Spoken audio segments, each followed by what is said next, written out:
Okay, சம்படாஸ் ready ஆச்சு. அதில் கொஞ்சம் சீனி விட்டுக்கணும். சீனி நான் ஒரு அளவோடு தான் போடுறேன், ரொம்ப போடல, போதும். ஓகே, அசாம் ப்ளஸ் வச்சாச்சு.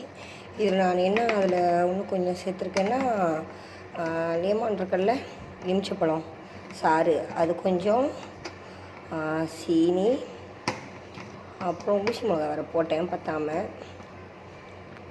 அப்புறம் என்ன போட்டேன்னா, எனக்கு போதுமான அளவுக்குள்ளே வேணும் சுக்கோ ப்ளாஸா போட்டிருக்கேன், அஜினமோட்டோ, அப்புறம் அதில் லைட்டாக கொஞ்சம் ஸ்திரம் போட்டேன், கொஞ்சம் டேஸ்ட்டாக இருக்கும்ன்ட்டுன்னு. வந்துட்டுருக்கு நம்ம அசாம் புடாஸ். ஓகே, மீன் வந்துருச்சு போல்.